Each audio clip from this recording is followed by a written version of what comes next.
அனைவருக்கும் மாலை வணக்கம். என்னோட பேர் சேவா. இது ரெட்ஃபோர்ட் உடைய 1446வது இடைவிடாத அமர்வுக்கு உங்க எல்லாரையும் வரவேற்கிறதுல மகிழ்ச்சி அடைகிறோம். எங்களோட இணைய உங்களுக்கு நாங்க இங்க தினமும் 7 மணிக்கு, அதாவது 365 நாளும் புத்தக மதிப்பாய்வு செய்யறோம். இன்னைக்கு ஒரு வித்தியாசமான நிகழ்ச்சி. இனிமே எல்லா மாசமும் 15ஆம் தேதி இந்த நிகழ்ச்சி நடைபெறும். இந்த நிகழ்ச்சியோட பேர் த ரீடிங் ரூம் அப்படின்னு வச்சிருக்கேன்னா, இன்னைக்கு அதோட டாபிக் ஷார்ட் ஸ்டோரிஸ், சிறுகதைகள். நீங்க எங்கேயாவது படிச்சது, கேட்டது, இல்ல நீங்க எழுதுனது எதை வேணாலும் இங்க சொல்லலாம். 5 to 10 நிமிஷத்துக்குள்ள. சோ இன்னைக்கு பேர் கொடுத்தவங்க, இன்னைக்கு பேச வந்தவங்க எல்லாரையும் நான் வரவேற்கிறேன். நன்றி. முதல்ல பேச வரவங்க வினோதினி மேம். மேம் நீங்க பேசலாம். வினோதினி மேம். வணக்கம் மேம். வணக்கம். வணக்கம். நீங்க ரொம்ப மகிழ்ச்சி இந்த நிகழ்ச்சியில பேசுறதுல மிகவும் மகிழ்ச்சி. அதோட இங்க நம்மளுடைய இலக்கிய சொந்தங்கள் வினய்தீர்த்தன் ஐயா, எத்திராஜன் ஐயா, மேலும் பலர் நல்ல அறிமுகமானவங்க இருக்காங்க. சிவகனி மேடம் இருக்காங்க. அப்புறம் இன்னும் நிறைய பேர் இருக்கிறாங்க. எல்லாரையுமே நான் இப்போ இங்க சந்திக்கிறதுல எனக்கு ரொம்ப மகிழ்ச்சி. இது சிறந்ததொரு முயற்சி. உங்களுக்கு பிடித்த கதை, உங்களுக்கு பிடித்த கவிதைகள், கட்டுரைகள் அப்படின்னு நம்ம பேசும் பொழுது பலதரப்பட்ட உணர்வுகள், பலதரப்பட்ட எண்ணங்கள், பலதரப்பட்ட நிகழ்வுகளை ஒரே நேரத்துல நம்ம தெரிஞ்சுக்கக்கூடிய நல்ல வாய்ப்பு உருவாகும். இந்த சிறந்ததொரு வாய்ப்பினை உருவாக்கி கொடுத்த சேவா மேடம்க்கும், மேலும் இந்த நிகழ்ச்சியில் இணைந்திருக்கின்ற அனைவருக்கும் மனம் நிறைந்த நன்றிகள் மற்றும் முதற்கண் வணக்கங்கள். உங்களுக்கு பிடித்த கதை, நீங்க எழுதின கதையாவும் இருக்கலாம், இல்ல நீங்க படிச்ச கதையாவும் இருக்கலாம் அப்படின்னு சொன்னாங்க. எனக்கு நாங்க இப்பதான் ரீசெண்டா 1330 ஸ்டோரிஸ் கிரியேட் பண்ணிருக்கோம் இல்லையா. எல்லா கதைகளும் அப்படியே என்னோட மனசுக்குள்ள ஓடிக்கிட்டே இருக்கும். எல்லா கதைகளும் என் மனசுக்குள்ள ஓடிக்கிட்டே இருக்கும். ஏதாவது ஒரு சூழல் பார்த்தா, ஆமா இந்த சூழல்ல இந்த திருக்குறள் அதிகாரம் மேட்ச் ஆகும், அப்போ இதுக்கு அவங்க எப்படி ஒரு கதை எழுதியிருந்தாங்கல்ல அப்படின்னு என்னோட மனசுக்குள்ள எனக்கு தோணும். அப்படி இருக்கும் பொழுது எனக்கு ரொம்ப பிடிச்ச ஒரு கதை அதுல ஒண்ணு இருக்கு. எப்ப எங்க கேட்டாலும் நான் அந்த கதையை தான் சொல்லுவேன். எனக்கு ரொம்ப பிடிக்கும் அந்த கதை. அன்புடைமை அப்படிங்கிற அதிகாரத்துக்கு பிரீத்தி அங்கையர்கண்ணி மேடம் ஒரு கதை ஒண்ணு எழுதியிருந்தாங்க. ரொம்ப யதார்த்தமா, ரொம்ப நார்மலா, ஒரு தாயினுடைய உள்ளத்தை அவங்க ரொம்ப அழகா அதுல சொல்லியிருப்பாங்க. அது அதுல அவங்களோட வர்ணனை ரொம்ப ரொம்ப பிடிச்சிருந்தது எனக்கு. அந்த வர்ணனைகள் தான் என்ன ரொம்ப கவர்ந்தது அப்படின்னு சொல்லலாம். அதனுடைய நன்முறைமையில முதல் குரல் பாத்தீங்கன்னா அழகான ஒரு குரல். அன்பிற்கும் உண்டோ அழைக்கும் தான் ஆர்வலர் புன்கண்ணீர் பூசல் தரும். அதாவது அன்பு என்கின்ற ஒன்றை எந்த தாழ்பால் போட்டாலும் நாம அதை கட்டுப்படுத்த முடியாது. அந்த உணர்வுகள், அந்த அன்பு அப்படிங்கிறதே அது தன்னாலேயே வெளிப்பட்டு விடும் அப்படிங்கிற ஒரு சிறந்த ஒரு கான்செப்ட்ல அவங்க கதை எழுதியிருந்தாங்க. ஒரு ஏழை தாய், கணவனை இழந்த தாய், ஒரு 3 மாத குழந்தையை தன்னோடு வைத்துக் கொண்டு இருப்பதற்கு கூட இடமில்லாமல் ஒரு கூரை வீடில், ஒரு ஒழுகிய கூரை வீடில், ஒழுகி கொண்டிருக்கும் ஒரு கூரை வீடில் 3 வேளை சாப்பாட்டிற்கு கூட வழி இல்லாமல் மிகவும் கடினப்பட்ட ஒரு வாழ்க்கையை நகர்த்துபவள் அவள். அப்பொழுது அதிகமாக மழை பெய்தது. அதனால் அவளுடைய வீட்டிற்குள் தண்ணீர் கொட்டி கொண்டே இருக்கிறதாம். அப்பொழுது தன்னுடைய குழந்தையை அணைத்தபடி அவள் அந்த கூரை வீட்டில் படுத்திருக்கிறாள். அந்த மழை தண்ணீரானது தனது குழந்தையின் மீது விழுகிறது. அதனால் அதனை எடுத்து தனக்கு அருகே போட்டுக்கொண்டு படுத்து உறங்குகிறாள். அப்பொழுது அந்த குழந்தைக்கு அதிக காய்ச்சல். ஐயோ நம்மளுடைய வீடு ஒழுங்குதே, அந்த கூரையை சரி பண்ணணும் அப்படின்னு நினைக்கிறவளுக்கு தான் தன்னுடைய குழந்தைக்கும் உடம்பு சரியில்லையே அப்படிங்கிற நினைவும் வருது. இப்ப நான் அந்த கூரைக்கு செலவு பண்ணுவேனா, இல்ல என் குழந்தைக்கு நான் செலவு பண்ணுவேனா, நான் என்ன பண்ண போறேன்? இப்படி ஒரு அழகான குழந்தையை கொடுத்துட்டு அதை வளர்க்கக்கூடிய ஒரு சூழல் அந்த கடவுள் எனக்கு கொடுக்கலையே. நான் கூட எப்படி வேணாலும் இருந்துக்குவேன், 3 வேளை சாப்பிடாம தண்ணி கூட குடிச்சிட்டு நான் வாழ்ந்துருவேன். ஆனா என்னுடைய குழந்தைக்கு தேவையான அடிப்படையான பொருட்கள், உணவு, ஆடை இதெல்லாம் கூட கொடுக்க முடியாத ஒரு பாவியா நான் இருக்கனே அப்படின்னு சொல்லிட்டு அவர் ரொம்ப வேதனையோடுதான் இந்த முதல் காட்சியானது துவங்குகிறது. அவங்க என்ன வேலை பார்ப்பாங்க அப்படின்னு சொல்ல போனா, அந்தந்த வீடுகள், அங்க இருக்கிற நிறைய வீடுகள்ல வீட்டு வேலை செய்துதான் சம்பாதிக்க கூடியவள், பாத்திரம் விளக்குதல், துணி துவைப்பது, இந்த மாதிரியான வேலைகள் வந்து நிறைய செய்யக்கூடியவள் அவள். அப்போ வந்து இந்த மாதிரி வழக்கம் போல அடுத்த நாள் வந்து தன்னுடைய குழந்தைய பக்கத்து வீட்டுல கொடுத்துட்டு, என் குழந்தைய நான் வர்ற வரைக்கும் பாத்துக்குங்கம்மான்னு சொல்லிட்டு வரா. வந்துட்டு தன்னுடைய வழக்கம் போல ஒரு வீட்டுல போயிட்டு வேலை பார்த்துட்டு இருக்காங்க. அது ஒரு பணக்கார வீடு, நல்ல செல்வத்துக்கு கொஞ்சம் கூட குறையில்லாத ஒரு வீடு. அங்க போயிட்டு அந்த வீட்டு வேலை எல்லாத்தையும் பார்த்துட்டே இருக்கா. ஒரு பக்கம் வீட்டு வேலையும் பாக்குறா, இன்னொரு பக்கம் குழந்தையின் நினைவு. சின்ன கை குழந்தை இல்லையா, இந்த வேலைக்கு வரலன்னா இருக்கிற காசும் கிடைக்காது, வர்ற காசும் வராதே. என் குழந்தைய காலையில இருந்து நான் பிரிச்சிருந்தா கூட சாயங்காலம் போய் நான் பாத்துக்குவேன். ஆனா நான் என் குழந்தைக்காக இந்த வேலையும் என்னால விட முடியல. அந்த குழந்தையையும் இங்க கூட்டிட்டு வந்து என் பக்கத்துல வச்சுக்க அனுமதி இல்ல. என் குழந்தைக்காக தான் இவ்வளவு செய்யறேங்கிற எண்ணம் ரெண்டுமே அப்படியே ஒரு சாலிலோகியில தனக்குள்ளேயே நினைச்சுக்கிட்டு அந்த வேலையை செஞ்சுட்டு இருக்கா. அப்போ அந்த வீட்டுல வந்து ஒரு விருந்தினர் 2 பேர் வராங்க. அவங்க கணவன் மனைவி. அவங்க வந்து வெளிநாட்டுல இருந்து வராங்க. அப்போ வந்து அவங்களுக்குள்ள ஒரு கவலை, ஒரு ஏக்கத்தோட தான் அங்க வராங்க. அவங்க வந்து அந்த வீட்டுல இருக்கிறவங்க கிட்ட சொல்றாங்க, எங்களுக்கு கல்யாணம் ஆகி 12 வருஷம் ஆயிடுச்சு, இன்னும் எங்களுக்கு குழந்தையே இல்ல. கடவுள் வந்து எங்களுக்கு ஒரு குழந்தை கொடுக்க மாட்டாரு அப்படின்னு ரொம்ப கவலைப்படுறாங்க. அப்பதான் நாங்க ஒரு குழந்தைய தத்தெடுத்துக்கலாம் அப்படின்னு சொல்லிட்டு ஒரு முடிவு பண்ணிருக்கோம். அப்படி தத்தெடுக்கிற குழந்தைய இந்தியாவிலதான் எடுக்கணும், அதுவும் தமிழ்நாட்டுலதான் எடுக்கணும். தமிழ்நாட்டுல ஒரு குழந்தைய தத்தெடுத்து போலாம் தான் நாங்க இந்தியாவுக்கே வந்திருக்கோம் அப்படின்னு எல்லாரும் பேசிட்டு இருக்கிறாங்க. நாளைக்கே போயிட்டு ஒரு நல்ல ஆசிரமமா போயிட்டு நம்ம வந்து ஒரு நல்ல குழந்தைய தத்தெடுத்து நாங்க வளர்க்கலான்னு இருக்கோம் அப்படின்னு சொல்லும் பொழுது அதை கேட்ட அந்த பெண்ணிற்கு வந்த ஒரு சிந்தனையை நினைத்து அவளே வேதனைப்படுகிறார்.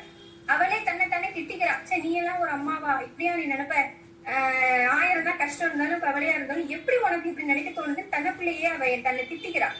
ஏன் அப்படின்னா, ஐயோ இவங்க ஒரு பணக்காரங்களா இருக்காங்க, நம்ம கிட்ட இருந்தா அந்த குழந்தை வந்து 3 வேளை சோத்துக்கே கஷ்டப்படணும், போட்டுக்கு ட்ரெஸ் இருக்காது, எதுவும் இருக்காது, பாதுகாப்பு இருக்காது. ஆனா அவங்க கிட்ட வளர்த்தா என் குழந்தை நல்லா சாப்பிடும், 3 வேளை நல்லா சாப்பிடும், நல்ல ஆடை இருக்கும், அதுக்கு நல்ல ராஜா மாதிரி வளருவானே, அப்படி அதனால நம்ம கொடுத்துடலாமா அப்படிங்கிற ஒரு எண்ணம் வந்தது. அப்பொழுது தன்னை தானே திட்டிக் கொண்டு அவ வந்து என்ன பண்ணிட்டு இருக்கான்னா அழுதுகிட்டு இருக்கா. ஐயோ எனக்குள்ள இப்படி ஒரு எண்ணம் தோணிடுச்சு, இது என்னதான் என்னுடைய குழந்தைய விட்டு பிரியணுங்கிற எண்ணத்துல வந்து நான் இதை எடுக்கல, என் குழந்தை அப்படியாவது 3 வேளை சாப்பிடாதா அப்படிங்கிற எண்ணத்துலதான் நான் இந்த முடிவுக்கு வந்தேன் அப்படின்னு தனக்குள்ளேயே பேசி பேசி சமாதானப்படுத்திக்கிறான். அதோட அன்னைய வேலை முடியுது. அன்னைக்கு வந்து தினக்கூலியில தான் வேலை செய்யற. அன்னைக்கு அந்த சம்பளத்தை வாங்கிட்டு போயிடுறா. போயிட்டு அந்த அன்னைக்கு அந்த சம்பளத்தை வச்சுதான் அவ சாப்பிடுவா. அவளும் சரி, அவங்களுடைய அந்த குழந்தைக்கும் தேவையானதை வாங்குவா. வாங்கிட்டு வீட்டுக்கு போறா. தன்னுடைய குழந்தைய பாக்குறா, பாத்துக்கிட்டே இருக்கிறா. அந்த குழந்தைக்கு அன்னைய பணத்துல என்ன வாங்க முடிஞ்சதோ அந்த ஆடையை போட்டு அழகு பாக்குறா, நெத்தியில முத்தம் கொடுக்குறா. தன்னை மனசுக்குள்ள அப்படியே யோசிச்சவளா அப்படியே அமர்ந்துகிட்டு அப்படியே கண்ணை அசந்து தூங்கிடுறா. தன்னுடைய குழந்தைய கையில வச்சுக்கிட்டு அவளுக்கு தூங்கிடுறா. அடுத்த நாள் எழுந்திரிச்சிட்டு அந்த குழந்தை நல்லா அழகுபடுத்துறா. நல்லா புல்பாட்டை விட்டு மையெல்லாம் வச்சு விட்டு அழகுபடுத்தி அந்த குழந்தைய கையிலேயே தூக்கிட்டு போறா. தூக்கிட்டு தான் வேலை செய்யற வீட்டுக்கே போறா. வீட்டுக்கு போயிட்டு அவங்க வேலைக்கு போகும் பொழுது எல்லாரும் கேக்குறாங்க, என்னம்மா இன்னைக்கு நீ மட்டும் வருவ, இன்னைக்கு என்ன ஒரு குழந்தையோட வந்திருக்க, யார் இந்த குழந்தை அப்படின்னு சொல்லி கேக்குறாங்க. அவளுக்கு பதில் சொல்ல முடியல, ஏன்னா உண்மைய சொல்ல முடியாது இல்லையா, அதனால வந்து பதில் சொல்ல முடியல. அப்போ வந்து என்ன ஆகுது அப்படின்னு சொல்ல போனா, நான் வந்து அவ சொல்றா, நான் வேலைக்கு வந்துட்டு இருந்தேன். அப்போ வந்து ஒரு குப்பை தொட்டியில வந்து ஒரு நாய் வந்து மிச்சிட்டு இருந்தது. என்ன நாய் இப்படி நிக்கிறேன்னு பார்த்தா ஒரு குழந்தை கத்துற சத்தம் கேட்டுச்சு. என்னன்னு போய் பார்த்தா அங்க ஒரு உள்ள சின்ன இந்த 3 மாசம் குழந்தை இருந்தது. நான் அந்த நாயெல்லாம் விரட்டி விட்டு கையில தூக்கிட்டு வந்துட்டேன். இதை எடுத்துக்கிட்டு நான் போலீஸ் கிட்ட போலான்னு பார்த்தேன். அவங்க கிட்ட போய் கொடுத்துட்டு இது யாருன்னு தேடி கண்டுபிடிக்க சொல்லலான்னு பார்த்தேன். ஆனா அவங்களே வேணான்னு தானே இந்த குழந்தைய விட்டுட்டு போயிருக்காங்க. அப்ப அவங்க கிட்டயே போய் கொடுத்தா இந்த குழந்தை எப்படி நல்லா இருக்கும் அப்படின்னு யோசிக்கும் பொழுதுதான் நேத்து நீங்க பேசினது எனக்கு நினைவுக்கு வந்துச்சு. அதனால நான் உங்ககிட்டயே இந்த குழந்தைய கொடுத்து வளர்க்க சொல்லலாம் அப்படின்ட்டு நான் வந்தேன்னு மனசை கல்லாக்கி கொண்டு அவள் போய் சொல்கிறாள். அப்படியே எழுதுறாங்க, மனசை கல்லாக்கிக்கிட்டு போய் சொல்றாங்க. தனக்குள் வந்த கண்ணீர் அவளால அடக்க முடியல. ஆனாலும் அந்த கண்ணீரை வெளியே வரவிடாம அப்படியே தன்னை தானே கட்டுப்படுத்திக்கிட்டு அப்படியே கொடுக்குறா. உடனே அவங்க அப்படியா பாத்தியா, நேற்று தான் பேசணும், அந்த தெய்வமே நமக்கு இந்த குழந்தைய கொடுத்துருச்சு அப்படின்னு அந்த குழந்தைய உடனே தூக்கிக்கிறாங்க. உடனே தூக்குறாங்க, அந்த குழந்தைய கொஞ்சுறாங்க. அந்த குழந்தைய வேற அழகுபடுத்தி இருந்தா இல்லையா, ரொம்ப அழகா இருக்கும். தூக்குறாங்க, கொஞ்சுறாங்க. உடனே அந்த அம்மா கழுத்துல இருந்து ஒரு 4 பவுன் செயின் எடுத்து அந்த குழந்தையோட கழுத்துல போடுறாங்க. அதுக்கு அந்த ட்ரெஸ் இந்த ட்ரெஸ் எல்லாம் அப்பவே ஆர்டர் பண்றாங்க. அப்பவே அந்த குழந்தை ராஜா ஆயிடுச்சு. அதை பார்த்து அந்த பொண்ணு அந்த அம்மா வந்து ரொம்ப சந்தோஷம் அடைகிறாங்க. இதுதானே நான் ஆசைப்பட்டேன், இதுதானே என் குழந்தைக்கு கிடைக்கணும்னு நினைச்சேன். என் கூட இருந்தா பால் கூட கிடைக்காது, ஆனா இப்ப அந்த என் குழந்தை வந்து இப்ப ராஜாவாயிடுச்சு. என்கிட்ட இருந்தா பிச்சைக்காரனா தான் வளருவான். அதாவது அன்புக்கு குறைவில்லை, ஆனா அன்பை தவிர வேற எதுவுமே கிடைக்காது. ஆனா இப்ப அன்பும் கிடைக்குது, அவன்கிட்ட செல்வமும் கிடைக்குதுன்னு ரொம்ப மகிழ்ச்சி அடைகிறா அந்த தாய். ரொம்ப சந்தோஷமா இருக்கு அப்படின்னு சொல்லிட்டு இருக்கும் பொழுதுதான் ஒரு கொஞ்ச நாள், ஒரு 2 நாட்கள் செல்லுதான். அந்த குழந்தைய 9 minutes ஆயிடுச்சு. முடிச்சிடலாம். அந்த குழந்தை வந்து கொஞ்சம் பார்த்து பார்த்து அவங்க அந்த தாய் வந்து மகிழ்ச்சி அடையறா. மகிழ்ச்சி அடைஞ்சதுக்கு அப்புறம் அவங்க கிளம்புற நாள் வருது. அவங்க என்னதான் குழந்தை தாங்கிட்ட இல்லைனாலும் தினமும் வேலைக்கு வரா இல்லையா, அப்ப அந்த குழந்தைய பார்த்துக்குவா. தன் மகன் வந்து எவ்வளவு மகிழ்ச்சியா இருக்கான் அப்படின்னு பார்த்து சந்தோஷப்பட்டுக்குவா. அப்ப திடீர்னு அவங்க வெளிநாட்டுக்கு கிளம்புறாங்க. அந்த வெளிநாட்டுக்கு கிளம்பும் போது அதை அவளால ஏத்துக்க முடியல. ஐயோ, என் பிள்ளை என்னை விட்டு போறானா அப்படின்னு சொல்லிட்டு ரொம்ப கவலைப்படுறா. உடனே அவங்க எல்லாம் பேக்கிங் பண்றாங்க. அதை அவதான் பேக் பண்ணியே வைக்கிறான் தன் மகனுக்கு அப்படின்ட்டு எடுத்து வைக்கிறான். அவங்க எல்லாரும் பாய் பாய் சொல்லிட்டு அப்படியே போறாங்க. அப்படி போகும்போது அவங்க கொஞ்சம் கொஞ்சமா அந்த தாயை விட்டு அந்த குழந்தை போகும்போது அவளுடைய உள்ள நெருங்குகிறது, உள்ள நொறுக்குகிறது. ரொம்ப அழகா எழுதியிருந்தாங்க அந்த பிரீத்திகா அங்கேயர்கனி மேடம். அவங்க வந்து அப்படியே உள்ள நொறுங்குகிறது, எல்லாம் அப்படியே முடிச்சு போயிருச்சு. கண்ணெல்லாம் இருட்டுது. ஐயோ, என் குழந்தை என்னை விட்டு போகுதே அப்படிங்கிற எண்ணம் வந்தது. ஆனா அதை வெளிக்காமிச்சுக்கல. ஏன்னா என் குழந்தை அங்க இருந்தாதான் நல்லா இருக்கும் அப்படின்னு தன்னை எவ்வளவோ கட்டுப்படுத்திக்கிறா. அந்த வீட்டுக்காரங்க எல்லாம் ரொம்ப தூரத்துல இருக்காங்க, இவ உள்ளதான் இருக்கா. ஆனா அப்ப வந்து போயிட்டு இருக்கும் போது தூங்கிட்டு இருந்த அந்த குழந்தை முழிச்சிருச்சான். முழிச்சிட்டு அதை ஏன் சடி குதிக்குதான். குதிச்சுட்டு அவங்களோட தோள்பட்டையில வந்து சாஞ்சுக்குதான். தூரத்துல இருந்து பார்க்கும்போது அந்த குழந்தையோட முகம் மட்டும் தெரியல. அந்த குழந்தை என்ன பண்ணுது, தன்னோட அம்மா அடையாளம் தெரியும்ல, என்னதான் 3 மாசம் குழந்தையா இருந்தாலும் அம்மா முகம் தெரியும்ல. அவங்க அம்மாவை பார்த்து சிரிக்குதான். அப்படியே துள்ளி குதிச்சு சிரிச்சு கையை இப்படியே தூக்குதான். அப்படியே என்ன இருந்து தூக்குமா அப்படிங்கிற மாதிரி தூக்குதான். அதை பார்த்ததும் தன்னுடைய அந்த தாயால தன்னுடைய அன்பை வந்து இதுக்கு மேல கட்டுப்படுத்த முடியல. ஓடி போறா. ஓடி போயிட்டு அந்த குழந்தைய யாருடைய அனுமதியும் இல்லாம தூக்கிக்கிறா, வாரி கொஞ்சிறா, எல்லா இடத்துலயும் முத்தம் கொடுத்து கட்டி பிடிச்சு கத்தி கத்தி அழுகுறா. அங்க இருக்கிற யாருக்குமே ஒண்ணும் தெரியல. எல்லாம் என்னன்னு கேட்டாலும் அவ சொல்லல, அழுதுகிட்டே தான் இருக்கா கொஞ்ச நேரம். முடிஞ்சிருச்சு. அப்புறம் அதனால வேகமா போயிட்டு இருக்கேன். அதனால அசுவாசப்படுத்திட்டு அப்பதான் எல்லாருக்கிட்டையும் சொல்றா, இது என்னோட குழந்தைதான், என்கிட்ட ரொம்ப கஷ்டப்பட்டுச்சு, 3 வேளை சோறு கூட இல்லாம இருந்தது. அதனாலதான் வந்து நீங்க பேசுனது கேட்டதும் சரி உங்ககிட்ட இருந்தா என் குழந்தை நல்லா வளருமே அப்படிங்கிற ஒரு ஆசையில நான் கொடுத்துட்டேன். ஆனா இப்பதான் தெரியுது என்னால என் குழந்தைய விட்டு இருக்க முடியாது. என் குழந்தை என் கூட இருந்து கஷ்டப்பட்டாலும் பரவாயில்ல, என் மகிழ்ச்சியே என் குழந்தைதான். என் குழந்தைக்காக என்ன நான் இன்னும் உயர்த்திக்குவேன். நான் இன்னும் நல்ல வேலைக்கு போய் என் குழந்தைக்கு தேவையானதை செய்வேன். ஆனா என் குழந்தைய எனக்கு கொடுக்க மாட்டேன். என்னால அது முடியல. இவ்வளவு நாள் நான் இருந்தது எனக்கு இவங்க பாத்துக்கிட்டு இருக்கவும் தெரியல அப்படின்னு சொல்லிட்டு கண்ணீர் விட்டு அழுது கெஞ்சுறா. அப்பதான் வந்து அவங்களுக்கு உண்மையெல்லாம் தெரிஞ்சு, என்ன இந்த பொண்ணு ஏழ்மையால தானே இப்படி பண்ணிருக்கா, அதான் இந்த குழந்தைக்கு நல்லது தானே பண்ணிருக்கான்னு அவங்களும் விட்டுறாங்க. சரிம்மா, குழந்தைய நீயே வச்சுக்கோன்னு சொல்லி அவங்க வந்து அந்த குழந்தைக்கும் அவங்க அம்மாவுக்கும் என்னென்ன தேவையோ எல்லாத்தையும் தயார் செஞ்சு கொடுக்கறாங்க. அப்போதான் அந்த தாய் தன்னுடைய அன்பை வந்து எவ்வளவோ அடக்கி வச்சாலும் அந்த உணர்ச்சி அப்படிங்கிறது அடங்க முடியாம இருந்ததுனால அந்த அன்பை அவளால் கட்டி வைக்க முடியவில்லை.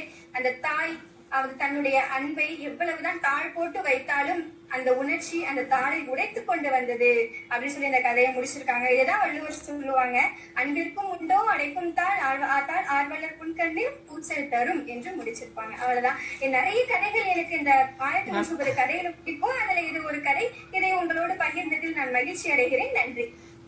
தேங்க்யூ வினோதினி மேம், ரொம்ப அருமையா சொன்னீங்க. ஸோ எல்லாரும் கடைசி வரைக்கும் இருங்க, கடைசியில் ஃபீட்பேக்ஸ் இருப்போம் டைமை பொறுத்து. அடுத்தது ரமேஷ் சார். ஸோ திருப்பி நான் ஒரு தடவை இன்ஃபார்ம் பண்ணுறேன், நான் 9th மினிட்ல இந்த மாதிரி லைக் போடுவேன்.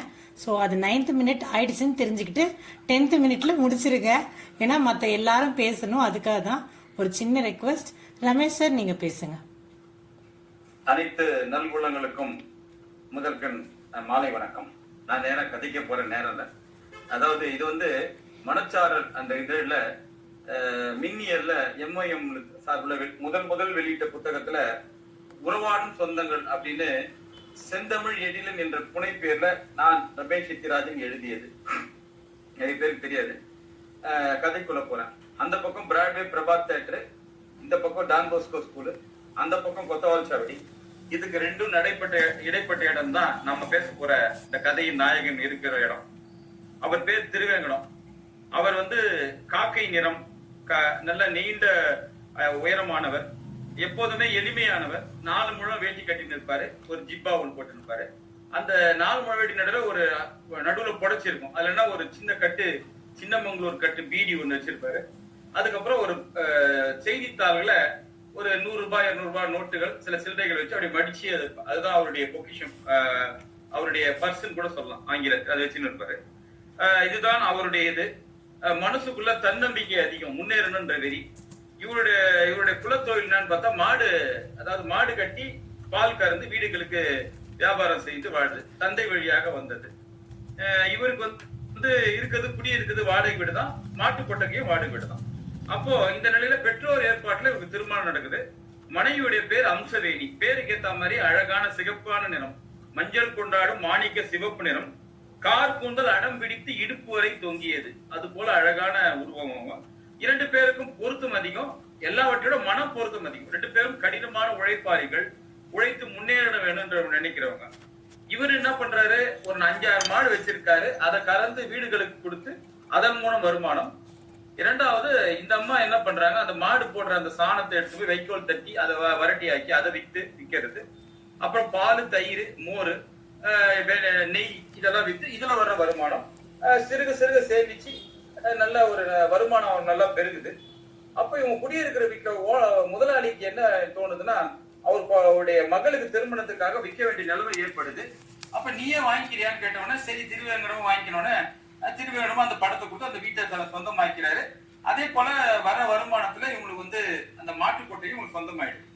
இந்த நிலையில இவங்களுக்கு ஒரு குழந்தை ஒண்ணு பிறகுது. அது எப்ப பிறகுதுன்னா அக்டோபர் 2ஆம் தேதி பிறகுது. முதல் குழந்தை நல்ல அழகான சிகப்பான நிற குழந்தை. இவருக்கு ரொம்ப சந்தோஷம். திருவேங்கடத்துடைய குணம் அப்படின்னா, இவருக்கு இந்த வேலை நேரம் முடிஞ்ச பிறகு அப்போது நிறைய பொது கூட்டங்கள் நடக்கும். அதுல போய் தமிழ் பேசுவதை ரொம்ப கேட்பார். அது தமிழ் மீது ஒரு படிக்காதவரா இருந்தாலும் அதை கேட்கும் போது தமிழ் பற்று அதிகமாகும். தன்னுடைய பசங்களை கூட நல்லா தமிழ் கற்று படிக்கணும் அப்படின்னும் போது அக்டோபர் 2 குழந்தை பிறந்தவன அவருக்கு ஒண்ணும் புரியல. காந்தி பேரை வைக்கிறதா தமிழ் தான் அவருக்கு கொஞ்சம் தரஸ்தட்டு. தமிழ் தான் என்னன்னா அவனுக்கு தமிழ் அமுதன் அப்படின்னு அந்த பையனுக்கு பேர் வைக்கிறாரு. அடுத்த குழந்தை பிறகுது, அது கலைவாணின், பெண் குழந்தை கலைவாணின் பேர் வைக்கிறாங்க. தமிழ் அமுதன் எப்படின்னா விட்டு கொடுக்கறதுல ஒரு பாரத ரத்னா பட்டம் கொடுக்கலாம். அந்த அளவுக்கு விட்டு கொடுக்கிற குணம், அன்பானவர். தாயும் தந்தையும் அன்பை ஊட்டி வளர்த்ததால அவர் இயல்பாகவே அந்த அன்பான குணம் இருந்தது, அடக்கமான குணம் இருந்தது. அம்மாவை போல பிள்ளை இது போல இருந்தாங்க. 2வது இவங்க சைவ உணவே சாப்பிட்டாங்க. அதாவது இவர் திருவேங்கடம் கடவுள் பக்தி அதிகம், பெருமாள் பக்தி அதிகன்றதால ஆரம்பத்திலிருந்து சைவ உணவு தனது குழந்தைகளுக்கும் சைவ உணவே கொடுத்து வந்தார்ன்றதால இவர் அந்த பக்தி மார்க்கத்திலே குடும்பம். அவரும் அது அப்பாவுக்கு ஏற்ற மாதிரி அமைதியான பிள்ளை. அவருக்கும் அந்த சின்ன வயசுல அப்பா சொன்ன மாதிரி தமிழ் மீது பற்று அதிகம். அதனால தமிழ் BA தமிழ் இலக்கியம் பயின்று ஒரு அரசு பள்ளியில தமிழ் ஆசிரியரா அவருக்கு வேலை கிடைக்கும். அந்த வேலை கிடைச்சுன்னா அவருக்கு திருமணம் செஞ்சு வைக்கிறாங்க. மனைவியுடைய பேர் செல்லம்மா. அவங்க ஓரளவுக்கு படிச்சவங்க. அவங்க கைத்தொழில் தெரியும். அவங்க கைத்தொழில்னா அந்த கம்பளி பூ டிசைன், எம்ப்ராய்டரி சொல்லுவாங்கல்ல, பூ வேலை, அது பூ வேலை போடுவாங்க. பேர் எழுதி தருவாங்க அழகா. பேர் அதுல பேர் எழுதுதல், பூ போடுறது, இது போல சின்ன சின்ன கைப்பை செய்யறது, அதெல்லாம் செய்தொழிலா செஞ்சு ஒரு வருமானம், அவங்களுக்கு கொஞ்சம் வருமானம் செஞ்சிருந்தாங்க. அதெல்லாம் சொந்தக்காரங்களுக்கு எல்லாம் செய்து தருவாங்க. யாருன்னா பேர் எழுதி கொடுத்தா படம் போட்டு கொடுப்போம். அது போல கைத்தொழில். இவங்களுக்கு ஒரு குழந்தை இருக்குது. அந்த குழந்தையோட அந்த பையனோட பேர் ரகுராமன். அவனும் நல்ல அறிவாளி, நல்ல புத்திசாலியா இருக்கான். நிறைய அப்பாவோட கவிதைகள் நல்லா எழுதுவான். 2வது இந்த மிமிக்கைன்னு சொல்லுவாங்கல்ல, ஒருத்தர் அவங்க வீட்டுல என்ன பத்திரிகை ஏதாவது வச்சாங்கன்னா அவங்களை போல நடித்து காட்டுவது, பாட்டு பாடுவது, இது போல நல்ல ஒரு எக்ஸ்ட்ரா கரிக்குலர் ஆக்டிவிட்டிஸ்லாம் அந்த ரகுராமனுக்கு நிறைய இருந்தது. நல்ல ஒரு சுறுசுறுப்பான பையன். இப்ப என்ன பண்றான், 8வது 9ஆம் வகுப்பு போறான். 9ஆம் வகுப்பு படித்துக் கொண்டிருக்கிறான் அவன்.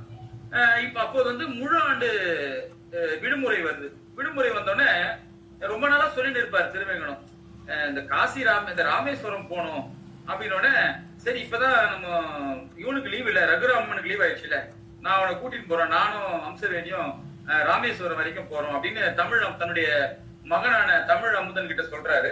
சரி அப்பா போட்டோம்னு சொல்லி அவரும் வந்து எழும்பூர்ல போய் முன்பதிவு செய்து இவங்க 3 பேரும் போறதுக்கு 2ஆம் வகுப்புல ரெடி பண்ணி கொடுக்குறாரு. இருவரும் அந்த ராமேஸ்வரம் செல்வதற்காக பயணத்துக்கு எக்மோர்ல கிளம்புறாங்க. எல்லாம் காலையில போய் எல்லாம் கையசிச்சு அனுப்பிச்சிடுறாங்க. எல்லாரும் வீட்டுக்கு வந்துடுறாங்க. காலையில போயிட மறுநாள் ஒரு 4 மணி 5 மணி சொல்ல வானொலியில ஒரு செய்தி வருது.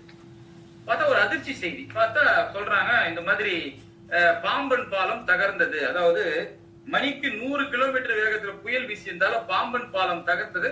அது வழியாக போன அந்த ரயில் வந்து தடம் புரண்டது. இவங்களுக்கு ஒண்ணுமே புரியல. குடும்பமே மொத்த குடும்பமே சோகத்துல அழந்துடுது. என்ன பண்றதுன்னு ஒண்ணுமே தெரியல. எல்லாம் அழுகுறாங்க. என்னன்னு தெரியல. இது நடந்தது வந்து 1960 காலகட்டம்ன்றதால இப்போது மாதிரி இப்போ செல்போன் எல்லாம் கிடையாது. 60 காலகட்டத்துல போன் இருந்தது. அந்த எஸ்டிடி போட்டு பேசலாம் மாதிரி. அதனால யாருக்கும் ஒண்ணும் தகவல் தெரியல. என்னன்னே புரியல. இப்ப நடக்கிற மாதிரி டிவில பார்க்க முடியாத நிலைமை. ஒண்ணுமே புரியல. குடும்பம் மட்டும் அழுது நைட்டு படுத்துறாங்க. மறுநாள் காலையில ஆயிடுது. அதற்கு மறுநாள் 2 நாள் பொறுத்த பிறகு கதவு தட்டுற சத்தம் கேக்குது. இவன் என்ன நினைக்கிறான், அப்பா போயிட்டாரு இவன் அழுவுறான். தமிழன் தன் பிள்ளை போயிட்டானா அவ அழுவுறா செல்லம்மா. இப்படி ஒட்டுமொத்த தங்கையும் அழுவுறா. ஒண்ணும் பண்ண முடியல. ஒருத்தர் தேத்திக்கிறாங்க. ஏன்னா தகவல் வரும், ஏன்னா ஒரு பழிச்சிடுவாங்க அப்படின்னு தேடிக்கிறாங்க. அப்ப இவங்க சொல்ல கதவு தட்டுற சத்தம் கேக்குது. காலையில ஒரு 7 மணி போல திறந்து பார்த்தா திருவேங்கடமும் அம்சவேணியும் இருக்கிறாங்க. உங்களுக்கு சந்தோஷம் ஒண்ணுமே புரியல. எப்படி தப்பிச்சிங்க, எப்படி ஏதோ வண்டிய ட்ரெயினே தடம் புரண்டுச்சுன்னு அப்போதான் பாக்குறாங்க அங்க இவன் இல்ல, ரகுராமன் இல்ல. அப்ப இவங்க கேக்குறாங்க எங்கப்பா ரகுராமன் எங்க அப்படின்னு கேட்டோன்னே இவங்க அப்படியே கண்ணுல தண்ணி வருது. இவங்களுக்கு ஒண்ணுமே பேச முடியல. என்ன நடந்தது சொல்லுங்கன்னொன்னே அப்போ அவங்க நடந்த கதையை சொல்றாங்க. அதாவது இவங்க வந்து இந்த ரயில்ல பயணம் செய்து கொண்டு இருக்கும் போது அந்த காலத்துல எல்லாம் ரயில் பூஜான்னு ஒண்ணு இருக்கும். அதுல தண்ணி பிடிச்சிட்டு போவோம். இப்பத்தி மாதிரி இல்ல. இப்ப இறங்கி புகை வண்டி நிற்கும் போது இறங்கி தண்ணீர் பிடித்துக் கொள்ற வழக்கம் இருந்தது. அந்த மாதிரி இவங்க போயின்னு சொல்ல அதாவது ஒரு இடம் ஒரு ஸ்டேஷன் வருது. அந்த ஸ்டேஷன் அந்த பரமக்குடின்னு ஒரு ஸ்டேஷன் வருது. அங்க நிக்கிறாங்க. பக்கத்துல இருக்கிறவரோட கேட்கிறாரு திருவேங்கடம். அவர் சொல்றாரு இங்க ஒரு 5 நிமிடம் நிறுத்துவாங்கப்பா, கொஞ்ச நேரம் நிறுத்துவாங்கன்னு சொல்றாரு. அவர் பொய்யான தகவல் சொல்றாரு. அவர் தெரியாது. அது சிறிய ஸ்டேஷன் பதில் அவ்வளவு நேரம் நிறுத்த மாட்டாங்க. இவர் போய் லைன்ல நிக்கிற தண்ணி பிடிக்க இறங்குறாரு. அந்த நேரத்தில் தன்னுடைய ரகுராமன் தூங்கி கொண்டு சரி அவனே எழுப்பணும்னு சொல்லிட்டு இவங்க என்ன பண்றாங்க, அந்த பேரனுக்காக ஏதாவது வாங்கலாம் இந்த அம்மாவும் இறங்கிடுறாங்க. அவன் ரொம்ப ஆசைப்படுவாருன்னு சொல்லி இறங்குறா. ரயில் தான் 5 வருஷம் நிக்குமேன்னு இவங்க கேட்ட நேரம் உடனே வண்டி கிளம்பிடுது. இவங்க ஒரு இடத்துல இருக்காங்க, மனைவி ஒரு இடத்துல. 2 பேரும் சந்திக்கும் போது ட்ரெயின் கடந்து விடுது. இவங்க ஒண்ணுமே புரியல. கத்துறாங்க. அந்த காலத்துல அந்த அளவுக்கு ஒண்ணுமே புரியல போது போயிடுச்சு ட்ரெயின். இவங்களுக்கு ஒண்ணுமே புரியல. ஒரு குறுக்க நெருக்க போய் அங்க இருக்கிற பிளாட்ஃபார்ம்ல இருக்கிற அந்த இடத்துல உட்கார்ந்து இருக்காங்க. 2 மணி நேரம் ஆகுது, 3 மணி நேரம் ஆகுது. இவங்களுக்கு ஒண்ணுமே புரியல. என்ன செய்யறதுன்னு தெரியல. அப்படி போய் கொண்டிருக்கும் போது ஒரு 5-6 மணி நேரம் ஆகும்போது ஸ்டேஷன் மாஸ்டர் ரூம்ல ஒரே சத்தமா இருக்குது. எல்லாரும் வந்து போயின்னு இருக்கிறாங்க. என்னன்னு புரியல. இவங்க போய் ஸ்டேஷன் மாஸ்டர் ரூம்ல போய் கேக்குறாங்க, ஐயா இந்த மாதிரி நாங்க வண்டியை மிஸ் பண்ணோம். அப்ப அவங்க சொல்றாங்க, நல்ல வேலைப்பா நீ போன ட்ரெயின் ஆக்சிடென்ட் ஆயிடுச்சு அப்படின்னு சொல்லி உங்களுக்கு தூக்கி வாரி போட்டுருது. ஐயோ நம்ம பேரன் போன ட்ரெயின் ஆக்சிடென்ட் ஆயிடுச்சு, என்ன பண்றது? உடனே அப்ப இவங்க கதையை சொல்றாங்க. அந்த ஸ்டேஷன் மாஸ்டர் கிட்ட சொல்றாங்க. அந்த ஸ்டேஷன் மாஸ்டர் என்ன பண்றாரு, நல்லவர் போல இருக்கு. சரிங்க நானே என் செலவுல உங்களுக்கு அனுப்பி வைக்க சொல்லி அவரே வேற ஒரு ரயில பிடிச்சு நீங்க வீட்டுக்கு போய் சேருங்க. ஒருவேளை உங்க உயிரை கூட இருக்கலாம். தகவல் பின்னாடி வந்து சொல்லி அனுப்புறாரு. நாங்க வந்துட்டோம் அப்படின்னு அவங்க சொன்ன உடனே உங்களுக்கு ஒண்ணுமே புரியல. என்ன பண்றது ஒண்ணுமே தெரியல. என்ன செய்யறது, பையன் இருக்கானா அப்படின்னும் போது அவ ஓன்னு அழுவுறா. அவங்க அம்மா என்ன அழுவுறான்னா, அந்த பையன் என்ன சொல்றான், ரகுராமன், அம்மா வந்து இந்த எம்ப்ராய்டரி போடுற வழக்கம் இருக்குல்ல, அம்மா நீ என்ன பண்ற, எனக்காக ஒரு பையில வந்து என் பேர் போட்டு ரோஜா பூ போட்டு கொடு, ரகுராமன் போட்டு கொடுன்னு அதுக்காக போட்டு கொடுத்தனே, என் பையன் கேட்டானே நான் செஞ்சு கொடுத்தனே அப்படின்னு சொல்லி அழுகுறாங்க. அந்த நினைவு சொல்லும் போது அது ஒருத்தர் ஒரு நினைவு சொல்லி அழுகுறாங்க. அழகா அந்த பையன் செஞ்சு கொடுத்தானே, பத்திரமா எடுத்துன்னு போனானேன்னு சொல்லும் போது இப்படி போய் கொண்டு இருக்குது. 2 நாள் ஆகுது. இப்போது மாதிரி தகவல்கள் அப்போ கிடையாது. 1960 அப்போ கொஞ்சம் புயலுடைய சேதங்கள் அதிகமா இருந்ததால தகவல் தொடர்பு முற்றிலும் துண்டிக்கப்பட்டது. அதனால ஒண்ணுமே பண்ண முடியலன்னும் போது அவங்க வந்து ஒண்ணும் பண்ணல. சரி ஒரு 4 நாள் கழிச்சு ஒரு தகவல் வருது. வந்தவொடனே ரயில்வே துறையில இருந்து அந்த பேக் எடுத்து வந்து கொடுக்குறாங்க. யாருதுங்க அந்த பேக்? இந்த பேக் ஒண்ணு அந்த இடத்துல கடந்தது. அப்ப இவங்க டிசைட் பண்ணிடுறாங்க, அந்த ரகுராமன் இறந்துட்டாரு. ரகுராமன் பேக்ல போட்டுருக்கு. ஐயோ இறந்துட்டான்னு சொல்லி தென்னகரையிலே அறிவிச்சது எல்லாம், இந்த பாடியில இந்த இது கடந்ததுன்னு. இவங்க 7 நாள் ஆயிடுது. 7ஆவது நாள் டைம் ஆயிடுச்சா? 10 minutes ஆயிடுச்சு. நீங்க கதையை முடிச்சிருங்க சீக்கிரம்.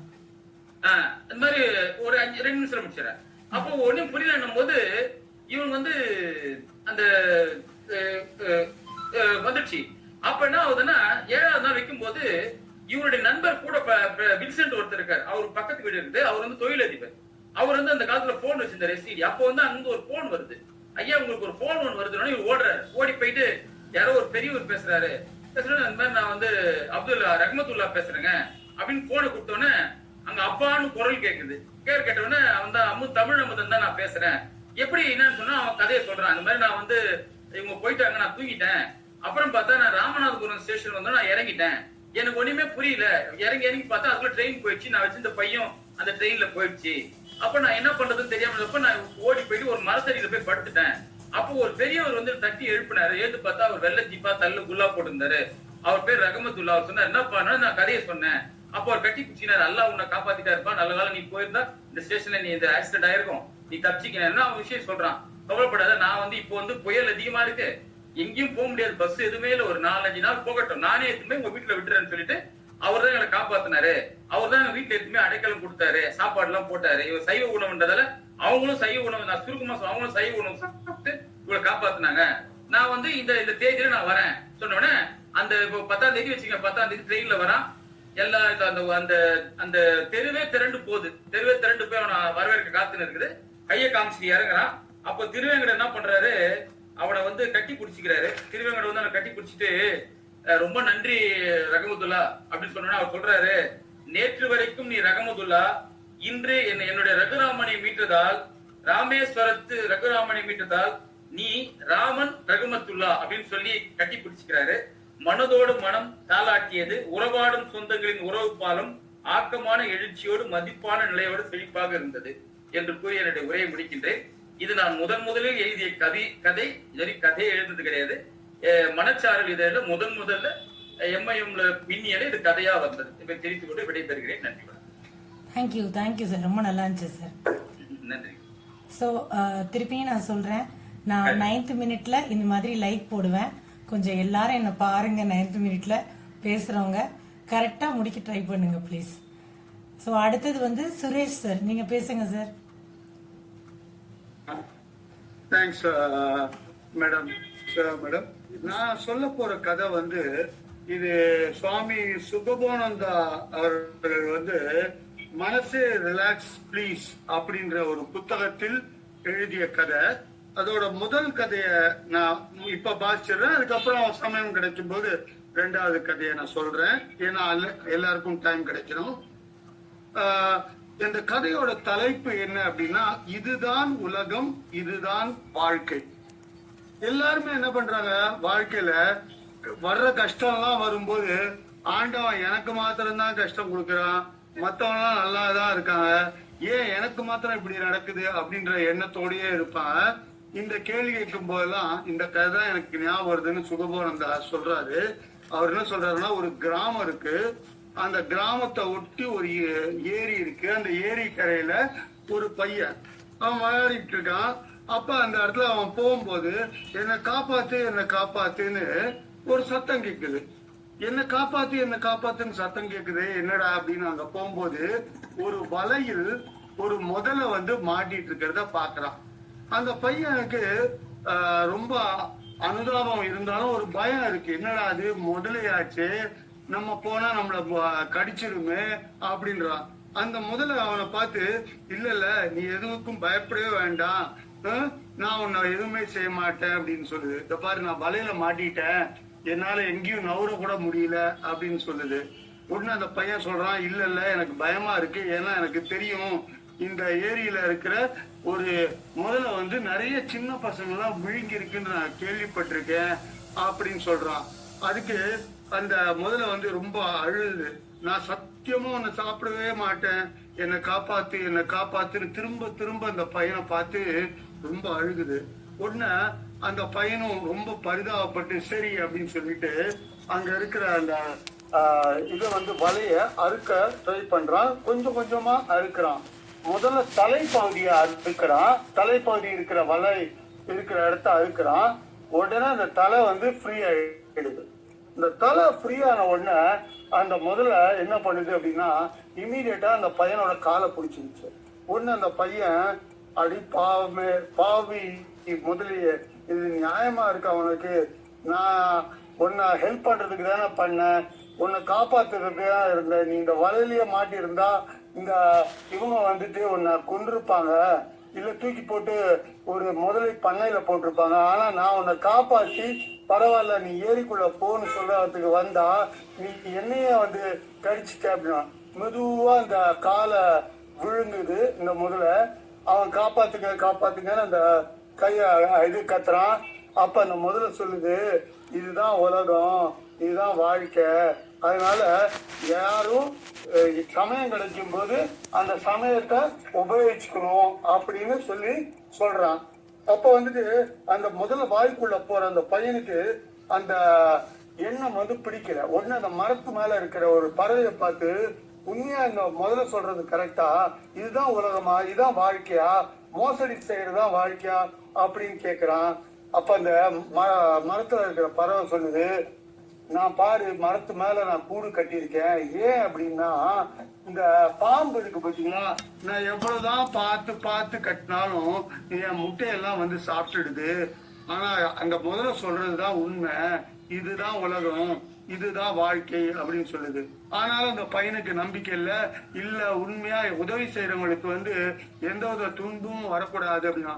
நான் உடனே அது பார்த்துட்டு ஒரு கழுதி என்கிட்ட கேட்கிறான், இந்த முதல்ல சொல்லுது இதான் வாழ்க்கை, இதான் முதல்ல அப்படின்னு, இதான் இதுவா அப்படின்னு. உடனே அந்த கழுதை சொல்லுது, நான் இளமையில இருந்த போது என்னோட முதலாளி வந்து நிறைய வேலை வாங்குவாரு, எனக்கு வேண்டியதெல்லாம் வாங்கி கொடுப்பாரு, எல்லா தீனியும் கொடுப்பாரு.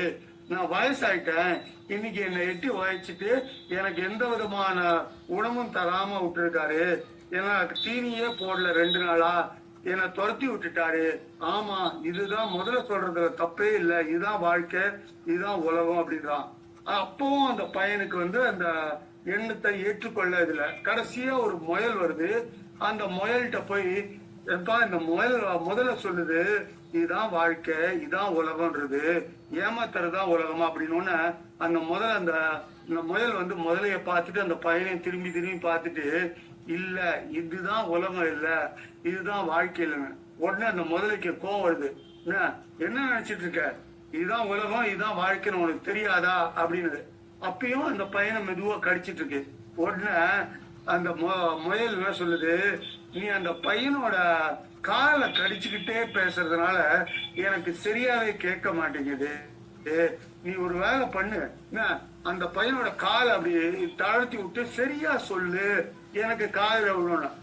ஒண்ணு அந்த முதல்ல சொல்லுது, எனக்கு தெரியாதா, நான் காய விட்டுட்டா இந்த பையன் ஓடி போயிடுவான், இந்த பையன் ஓடி போயிட்டா எனக்கு கிடைக்க வேண்டிய உணவு கிடைக்காது அப்படின்னு. உடனே அந்த முயல் சிரிச்சுட்டே சொல்லுது, உனக்குதான் பெரிய வால் இருக்கே, அந்த வாளால ஒரே ஒரு போடு போட்டா கூட இந்த பையன் கீழே விழுந்துருவான், அப்ப ஏன் பயப்படுறேன்னு. ஒண்ணு ஆமாமா இல்ல அப்படின்னு சொல்லிட்டு வாயை திறக்குது. உடனே அந்த முயல் சொல்லு, ஓடிப்போன்னு. அந்த பையன் ஓடி போயிடுறான். அப்பதான் அந்த வாழை தூக்கி பார்க்கும்போதுதான் வால் பகுதி இன்னும் வலையிலேயே மாட்டி இருக்கிறது தெரியுது. அப்ப அந்த முயல் பார்த்து அந்த முதல்ல ரொம்ப கோமா, நீ அந்த பையனை காப்பாத்தி விட்ட, எப்படி இந்த மாதிரிலாம் பண்ணலான்னு, இதுதான் உலகம் இதுதான் வாழ்க்கை அப்படின்னு சொல்லி அவன் சொல்றான். சிறிது நேரத்துல அந்த பையன் போயிட்டு இருக்கான். அங்க இருக்கிற ஊருக்காரங்க எல்லாரையும் கூப்பிட்டு வந்து அந்த முதலையை அடிச்சு சாவடிச்சிடுறான். அப்பவும் சொல்றான், இதான் உலகம் இதான் வாழ்க்கை, தீமை பண்ணா தீமை தான் நடக்கும் அப்படின்னு. என்ன இந்த கதையில என்ன சொல்ல வர்றாங்க அப்படின்னா, அநேக விஷயங்கள் நமக்கு வாழ்க்கையில புரியாது, ஏன் நடக்குதுன்னு. ஆனா நம்ம என்ன செய்யறோம், எப்ப பார்த்தாலும் சோகத்திலேயே இருக்கோம், ஏதோ ஒரு காரியம் இல்லாம எந்த ஒரு விஷயமும் இல்ல. ஆகவே இதுதான் வாழ்க்கை அப்படின்றத விட்டுட்டு இப்பொழுது என்ன வாழ்க்கை, நான் எப்படி வாழணும் அப்படின்னு நினைச்சு நல்லபடியா இருக்கணும்ன்றதுதான் சொல்ல விரும்புறாங்க. என்னோட நேரம் முடிஞ்சிடுச்சு. நன்றி, thank you very much. Thank you sir, ரொம்ப தேங்க்யூ. 6 நிமிஷத்துல முடிச்சிட்டீங்க, ரொம்ப நன்றி சார், ரொம்ப அருமையான கதை. நன்றி சார். விஜயலட்சுமி மேம் நீங்க பேசுங்க. அருணகிரி விஜயலட்சுமி இல்ல என்கிட்ட லிஸ்ட்ல விஜயலட்சுமி மேம் தான் இருக்காங்க. Right, okay madam, thank you. Okay, thank you. என்னுடைய பேரு கதையில இல்ல விஜயலட்சுமி மேம்க்கு அப்புறம் நீங்க தேங்க்ஸ். விஜயலட்சுமி மேம் நீங்க ஆரம்பிங்க. வணக்கம். நம்ம கதையோட நாயகன் வந்து அன்புமணி. அவன் பேருக்கு ஏத்தாப்புல எல்லார்கிட்டயும் அன்பா இருப்பான். அவன் தன்னை சுத்தி எங்க விலங்குகளை பார்த்தாலும் ஓடி போய் காப்பாத்துவான். அதுக்கு ஏதாவது தின்பண்டங்கள் கொடுக்கறதுன்னு இருப்பான். இத பார்த்து அவங்க அம்மா இவனுக்கு வேற வேலையே இல்லை, எப்ப பாரு தெருவுல இருந்து எதையா தூக்கிட்டு வந்துகிட்டே இருக்கான்னு சொல்லி இவனை ரொம்ப சத்தம் போடுவாங்க. ஆனாலும் நம்ம அன்புமணி எப்பவுமே விலங்குகள் கிட்ட அன்பாவே இருப்பான். ஒரு நாள் பாத்தீங்கன்னா அவன் போற வழியில ஒரு கிளி கிடக்கு. அந்த கிளி பறக்கவே முடியல. அது கால்ல அடிபட்டிருக்கு. பறக்க முயற்சி பண்ணுது, பறக்க முடியல, கீழே கீழே விழுது. அப்ப இந்த அன்புமணி என்ன செய்யறான், அந்த வீட்டுக்கு எடுத்துட்டு போயிட்டு அதுக்கு மருந்தெல்லாம் தடவி விட்டு காலை சரி பண்ணி விடுறான். அப்பவும் பார்த்தா அந்த கிளியால பறக்கவே முடியல. ஐயோ என்னோட கிளியை பறக்க முடியலையே, இதை இப்படியே நம்ம விட்டுட்டோம்னா ஏதாவது சாப்பிட்டு போயிடும், பருந்து சாப்பிட்டோம், நாய் சாப்பிட்டுருமே அப்படின்னு சொல்லிட்டு என்ன பண்றாங்க, தான் வீட்டுல ஒரு பழைய கூண்டு கிடக்கும் பறன் மேல. அந்த கூண்டை எடுத்து அந்த கிளியை அதுல வச்சு பராமரிக்கிறான். அப்ப அந்த கிளி ஒரு நாள் நல்லா பராமரிச்சுட்டே வர்றான். அவங்க வீட்டை சுத்தி ஒரு கருப்பு பூனை சுத்திக்கிட்டே வருது. இதனால இவன் என்ன செய்வான், ஸ்கூல் போற நேரத்துல அன்புமணி அந்த கிளியை பத்திரமா எங்கேயோ வச்சு ஒதுக்கி வச்சுட்டு தெரியாம பறன் மேல பறச்சு வச்சுட்டு போவான். இப்படி டெய்லி செஞ்சுக்கிட்டு இருந்தா இதை மீறி ஒரு நாள் பாத்தீங்கன்னா இந்த கருப்பு பூனை உள்ள அந்த பாத்துடுச்சு. இந்த பூனைக்கு எப்படிதான் தெரியுமோ தெரியாது, இந்த பாலை கண்டுபிடிக்கிறது, கோழி குஞ்சுகளை தூக்க வர்றது, அது மாதிரி இந்த கிளியை கண்டுபிடிச்சிருச்சு. அந்த பூண்டை போய் பிச்சு கடிச்சு கடிச்சு பார்த்து எடுக்க முடியல. அப்போ எவ்வளவு முயற்சி பண்ணி முடியாதால அந்த பூண்டையும் பிடிச்சு கவிக்கிட்டே ரோட்டுக்கு இழுத்துட்டு போயிடுச்சு. பார்த்தா பூனை இழுத்துட்டு போறத அன்புமணி தூரத்துல ஸ்கூல் விட்டு வர்ற வழியில பார்த்தோம். ஐயோ என் கிளியை தூக்கிட்டு போகுது பூனை அப்படின்னு சொல்லிட்டு வேகமா சைக்கிளை முடிச்சுட்டு வரான். அப்ப அந்த வழியில ஒரு நாய் வருது. நாயை பார்த்தோன்னே பூனை அதை கீழே போட்டுட்டு ஓடிடுது. இப்ப இந்த பூனை நாய் என்ன செய்யுதுன்னா கிளியை கடிச்சு சாப்பிட பாக்குது. அதுல அந்த பூண்டை பிச்சுக்கிட்டு இருக்கு. இதையும் நம்ம அன்புமணி அங்க இருந்து பாக்குறான். இன்னும் ஃபாஸ்டா வேகமா சைக்கிள் ஓட்டிட்டு வரான். பதட்டத்துல பார்த்தா நாயை கல்ல கொண்டு எரிச்சிருக்கான். அப்ப நாயை விரட்டும் போது அந்த கிளி கிணத்துல தவறி விழுந்துருது. உடனே நம்ம அன்புமணி படிக்கட்டு வழியே இறங்கி உள்ள அந்த கிளியை எடுத்துட்டு வந்துடுறான். மேல வரும்போது பாத்தீங்கன்னா அந்த படிக்கட்டு ஓரமா ஒரு பாம்பு இருக்கும் போல. அதை நம்ம அன்புமணி கவனிக்கல. ஆனா மேல வந்துட்டோம். அப்போ ஒரு பெரியவர் சொல்றாரு, உனக்கு மிருகங்கள் பிடிக்கும் உங்க அப்பா சொல்லுவாரு, உன்னை பத்தி நான் நிறைய கேள்விப்பட்டிருக்கேன், அதுக்காக இப்படியா கிணத்துக்குள்ள போயிட்டு வந்தியே, அந்த இடத்துல ஓரமா பாம்பு இருந்துச்சு, நீ அதை கூட கவனிக்கல, படியில ஒரு படி உடஞ்சு இருக்கு, நீ தாவி போய்கிட்டு இருக்க, தவறி விழுந்துட்டா என்ன இருக்கும், நீ சின்ன பையன் அப்படின்னு சொல்றாரு. ஆனாலும் மிருகங்களை பாதுகாக்கிறது நல்லது செயல்தான். இந்த மனிதநேய செயலை நான் நிச்சயமா அரசாங்கத்துக்கு எழுதி போடுறேன். இந்த மாதிரி உங்களுக்கு நிறைய பரிசு கொடுப்பாங்க, நீ போய் பரிசு வாங்கினே, அதுக்கு உனக்கு வாழ்த்துக்கள். ஆனா பொண்ணோட நலனும் முக்கியம், பாத்துக்கோ அப்படின்னு சொல்றாரு. நன்றி. தேங்க்யூ, ரொம்ப தேங்க்யூ மேம். ரொம்ப நல்லா பேசுனீங்க மேம். 3 நிமிஷத்துல முடிச்சிட்டீங்க, பிரமாதம் மேம். தேங்க்ஸ். ரொம்ப நல்லா இருந்துச்சு கதை. வினய் தீதான் சார் நீங்க பேசுங்க சார். வணக்கம். இது ஒரு நல்ல முயற்சி. அது முதல்ல அந்த முயற்சிக்கு பாராட்டு. ஒரு இப்ப 15 பேர் இருக்கிறதுனால ஒரு கதைகள் சொல்லுவதற்கு 15 பேர் பார்ட்டிசிபேஷன் இருக்கு, கேட்பதற்கு சொல்றதுக்கு இது ஒரு வாய்ப்பு. இந்த மாதிரி இதை ஒரு சிந்தனை சிந்திச்சு பிள்ளைகளுக்கெல்லாம் வர வைக்கிறது ரொம்ப சிறப்பு. அதே மாதிரி இந்த நிகழ்ச்சியும் சிறப்பான நிகழ்ச்சி. இதற்காக முதல்ல திருமதி சேவா அவர்களை பாராட்டுறேன், வாழ்த்துறேன்.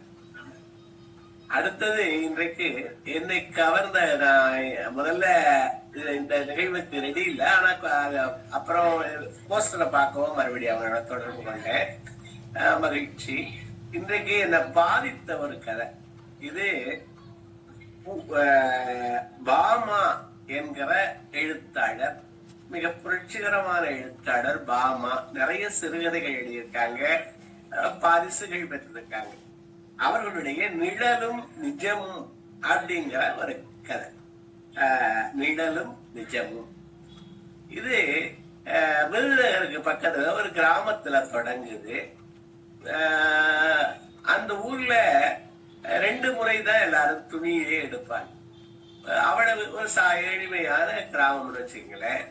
ஒரு தவணை கிறிஸ்து ராஜாவுடைய பிறப்பு, கிறிஸ்துமஸ். இன்னொரு முறை அங்க மாரியம்மன் கோயில்ல பொங்கலுக்கு. அப்போ பொங்கல் வருது, பொங்கலுக்கு துணி எடுக்கணும், பிள்ளைகளுக்கு துணி எடுக்கணும்.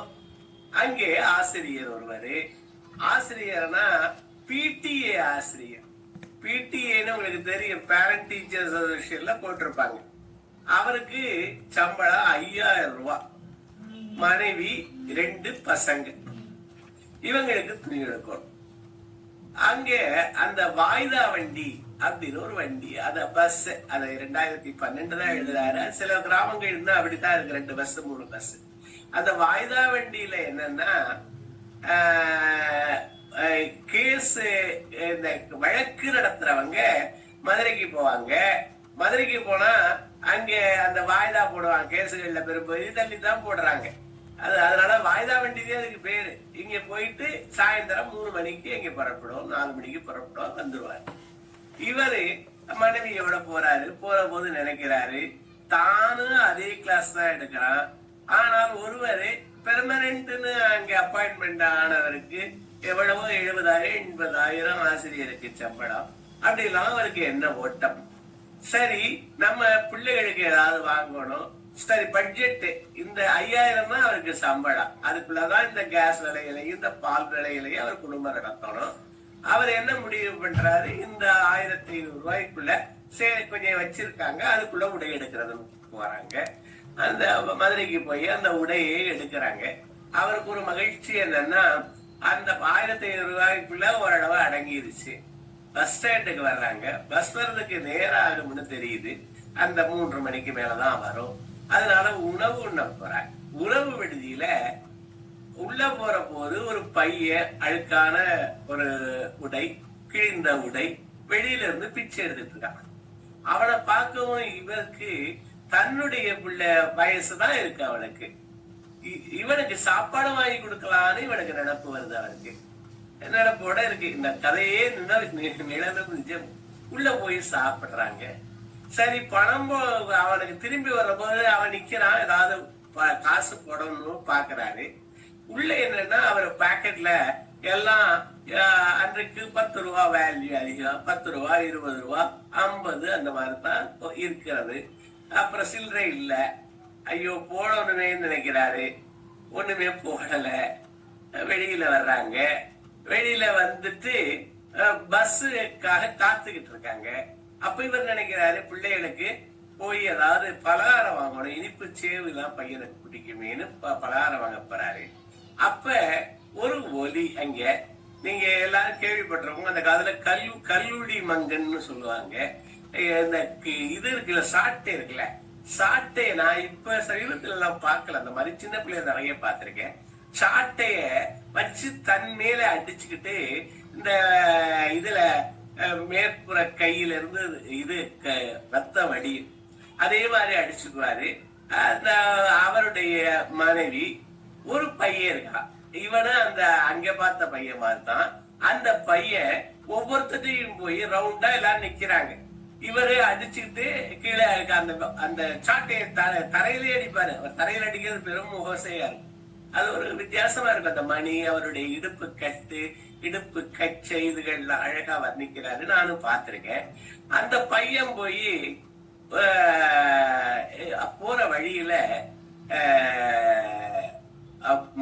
அவரு இத பார்க்க, இந்த உணவு வாங்க போற போது பாக்குறாரு, அருமையான மல்லிகை பூ கட்டி இருக்கு, மதுரை மல்லி.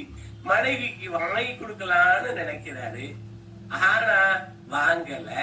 திரும்பி வர்ற போது அந்த அம்மாட்ட இந்த இனிப்பு பண்டத்தை கொடுத்துட்டு இந்த அந்த அம்மா சொல்றாங்க மல்லிகை பூ வாங்கிருக்கலாமேங்கிறாங்க. அப்ப சொல்றாரு, நான் வாங்கணும்னு நினைச்சேன் ஆனா வாங்கலைங்கிறாரு. அப்பதான் அந்த ஓசை கேக்குது. அந்த எல்லாரும் கூட்டி நிக்கிறது பாக்குறாரு, கேக்குது. பஸ் அதுக்கு டைம் இருக்கிறதுனால இவரு அந்த கூட்டத்தை விலக்கிக்கிட்டு உள்ள போய் பாக்குறாரு, ஓரத்துல நின்று பாக்குறாரு. அப்பதான் அவன் அந்த பையன் அந்த கல்லூடி மங்கன்னு சொல்றவரு அந்த சாட்டையை வச்சு அடிச்சுக்கிறாரு. ரத்தம் வடியுது. அந்த பையன் ஒரு பாத்திரத்தை ஏந்திக்கிட்டு ஒவ்வொருத்தரையா வாங்க வர்றாரு. இவர் மறுபடியும் பாக்கெட்டை பாக்குறாரு.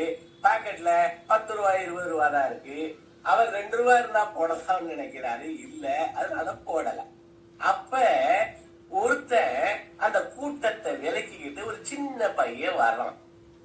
வந்து அது யாருன்னா அங்க ஹோட்டலுக்கு முன்னாடி இருந்து பிச்சை எடுத்துக்கிட்டு இருந்தார்ல அந்த பையன் தான். அவன் வந்து அவனுடைய கிழிந்த அந்த டவுசர்ல இருந்த எல்லா பணத்தையும் கையை விட்டு எடுத்து அந்த கலைக்கூத்தாடிகளுடைய பையனுடைய பாத்திரத்துல அவ்வளவையும் போட்டோம். இவர் கவனிச்சு பாக்குறாரு, அந்த பையன் இவருக்கு தெரிஞ்சிருச்சு. அப்ப அந்த இவரே சாட்டையில அடிச்சது மாதிரி இவருக்கு இருக்கு. இவரையே சாட்டையில அந்த சாட்டை அடி இவர் மேல இருந்ததாக இருக்கு. அந்த பையன் கொடுத்துட்டு ஒரு நிமிடத்துல ஓடி போயிட்டான். கையில் இருந்த பணம் இவ்வளவு நேரம் கதறி பிச்சை எடுத்தது முழுவதையும் போட்டுட்டு அவன் ஓடிட்டான். அப்ப அந்த எண்ணம் நமக்கு எல்லாம் செய்யணும், தர்மம் செய்யணும், இப்படி எல்லாம் என்ன இருக்கு. அதோட கதை முடிக்கிறது. இவன் மேல் சாட்டையடி விழுந்ததாக இவன் உணர்கிறான். பணம் கொடுக்கணும்னு எண்ணம்லாம் வருது, ஆனா செய்யல. நிழல்ல இருக்கு. பொண்டாட்டி கூட ஒரு மல்லிகைப்பூ வாங்கி கொடுக்கணும்னு ஒரு நினைப்பு இருக்கு, செய்யல. பல நேரங்களில நிழல் ஒன்றாக இருக்கிறது, நிஜம் ஒன்றாக இருக்கிறது. இந்த கதையை ரொம்ப பாதித்தது.